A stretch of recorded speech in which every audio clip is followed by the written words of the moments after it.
Hey, what is up, everybody?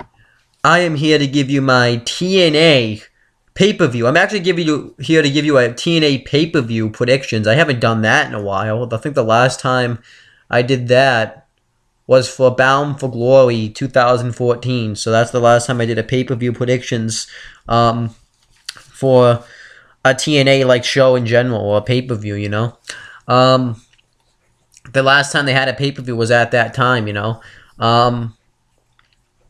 And, you know, it feels good to do it, you know, to do a TNA pay-per-view predictions. So, you know, they haven't, I'm not really sure, though, like, what direction they're trying to go with pay-per-views, by the way. Because I'm looking at this show, TNA Slammiversary 2015, and when I watch the weekly shows, it doesn't really feel like they're doing anything to really build up to the actual pay-per-view itself. They're more focused on their TV shows than their pay-per-views. Now, I don't have a problem with that. I'm in like 50-50 with that.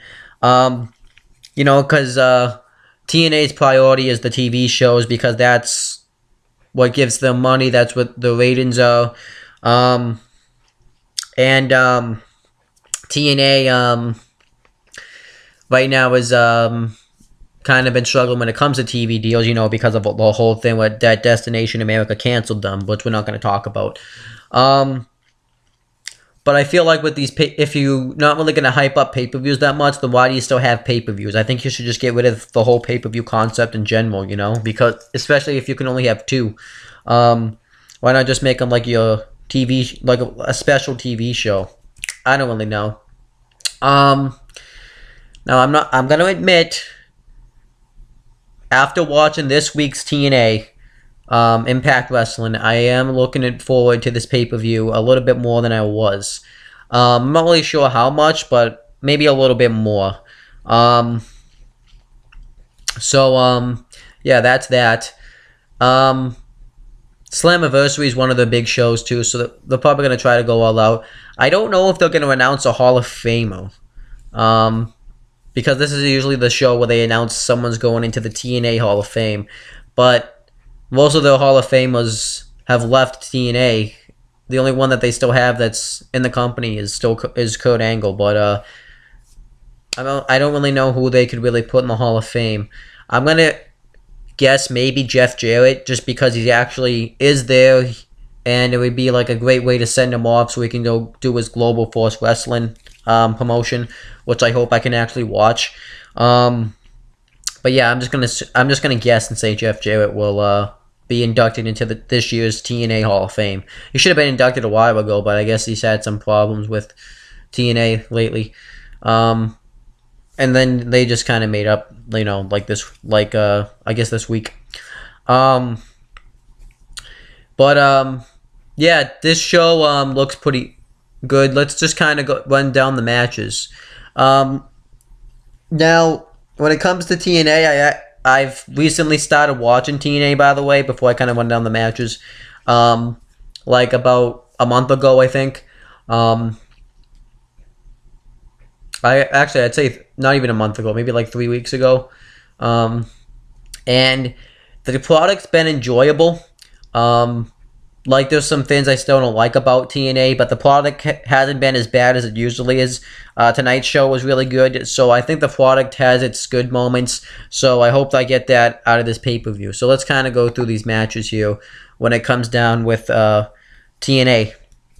So we're going to get Davey Richards with Eddie Edwards ringside versus Austin Aries with Bobby Roode, and the winner gets to pick the stipulation for match number 5 in the best of 5 series. So let me kind of explain what's going on. So lately, the Wolves, Eddie Edwards and Davey Richards, have been facing off against the Dirty Heels, which consist of Austin Aries and Bobby Roode, in a best of 5 series for the TNA World Tag Team Championships.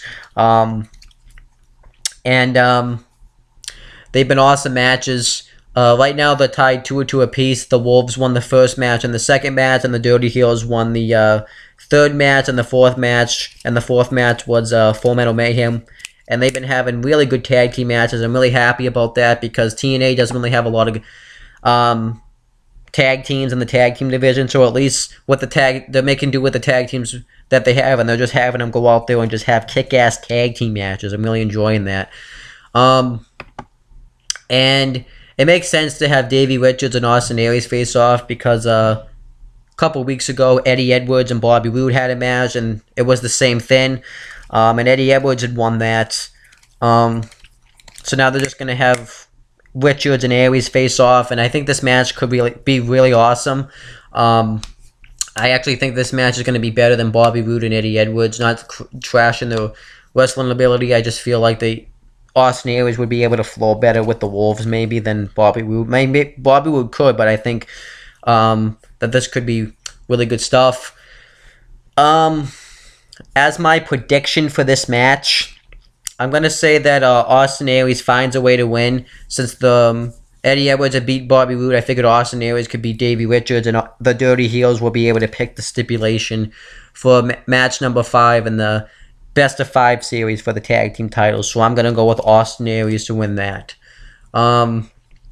We have Bram versus Matt Morgan. And they've been doing this thing on TNA lately where Bram's been calling out all of the past TNA roster. And Matt Morgan showed up on a random Impact and attacked him. So they set up this match. I'm not really a huge Matt Morgan fan. I think he's okay, but nothing special. I definitely think TNA dropped the ball with them though in 2013, and I'm kind of mad they had gotten rid of him, but it is what it is. Who am I gonna go to win? I'm gonna pick Matt Morgan because I really don't like Bram that much. I don't like his gimmick. I don't like everything like the whole. I don't like him. He can't really cut good promos. He's not that bad in the ring, but I'm just gonna go with Matt Morgan to win this match. I guess I wouldn't complain with Bram won because he's got to put over the new talent, but I'm just gonna go with Matt Morgan to win this match. And then the next match is Lashley and Mr. Anderson versus Ethan Carter III, or EC3 for short, and Tyrus in a tag team match. This match is so random. There's no real reason to have this match. It's just thrown together, so it is what it is. Since EC3, though, is the number 1 contender to the TNA World Heavyweight Championship, I'm going to pick EC3 and Tyrus to win to make EC3 look strong going into his TNA World Heavyweight Championship match against Kurt Angle at Bell to Bell. So I'm going to go with EC3 and Tyrus. Then we have a 3-on-2 handicap match. It's the Dollhouse, which consists of Taryn Terrell, Jade, and Marty Bell. I hate them. I don't mind Taryn Terrell, but I just do not like the Dollhouse gimmick. Versus Brooke and Awesome Khan. I have no idea what direction they're really going with this. Because I could see Brooke and Awesome Khan winning, but you kind of have to make the Dollhouse a credible group, so you would make sense to have them win. But I'm gonna go with Brooke and Awesome Khan to win that match. Because fuck it. Alright, so then we have James Storm versus Magnus in the non-sanctioned match. This feud's been so fucking stupid. James Storm has been acting like Mickie James' friend. I didn't mind that part of the feud, even though I didn't see most of it. And Magnus was like getting jealous, and it looked like he was just kind of being a dick and wasn't letting Mickie James have friends, really. And then James Storm sets up like this meeting for or something, and then James Storm offers for Mickie James to be in the Revolution, and then James Storm, Mickie James refuses, so then they walk backstage to the parking lot, and yeah, they did that whole thing where she apparently got hit by a train and she had no physical damage. That was so fucking stupid. And then they did a whole thing with James Storm apparently took like Magnus' son. That was stupid. So I thought the segment they had on TNA was pretty good, which I didn't see because it had been on the website, but I thought that was fine. And the non-sanctioned match pretty much means it's no count-outs, no disqualifications.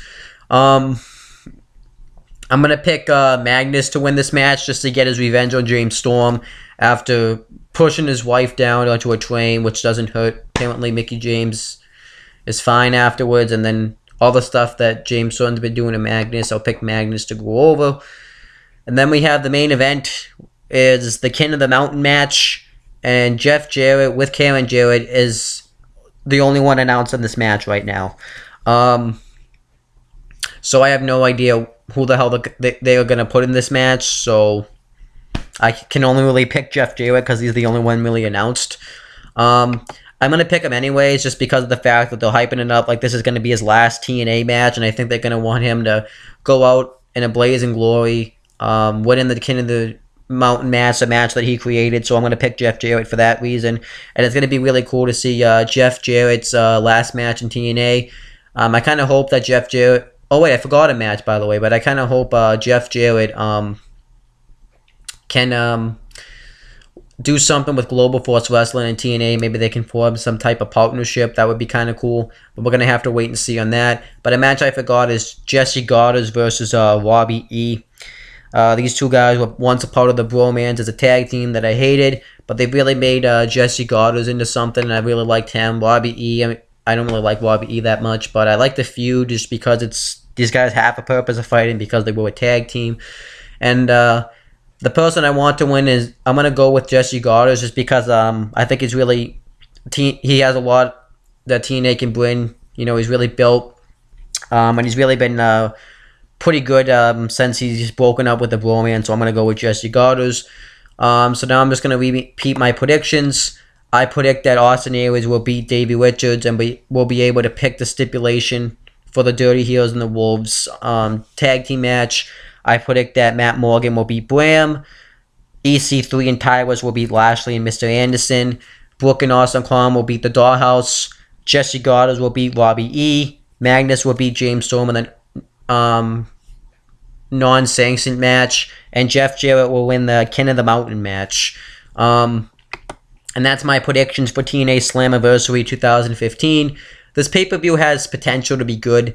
I'm just going to go into it with an open mind. I am looking forward to it just because of the Jeff Jarrett situation. The James Storm Magnus match could be like an awesome street fight because they have a reason, because they really want to beat the shit out of each other, so they has that. Just the feud I haven't been enjoying. Austin Aries and Davey Richards are going to have a sick match. Bram and Matt Morgan, I'm not really sure how that's going to turn out. The tag team match between Lashley and Mr. Anderson and EC3 and Tyrus is probably just going to be one of those random thrown together tag team matches. Same thing with the Dollhouse versus Brooke and Awesome Khan. It's probably going to be mainly the Dollhouse just getting the heat on Brooke, and then Awesome Khan will make the big hot tag. Jesse Goddard and Robbie E. should be just less an average match. And yeah, the King of the Mountain match could be good depending on who's in it. I have no clue who's in it though, so it is what it is. But yeah, this show doesn't look that bad. I'm going into it with an open mind. It looks like it could be a passable show. I'm just going to say that. But that's pretty much it, guys. You can leave your thoughts and predictions down in the comments section below. And that's pretty much it, guys. You can click right here to subscribe. And that's pretty much it, guys. See you later.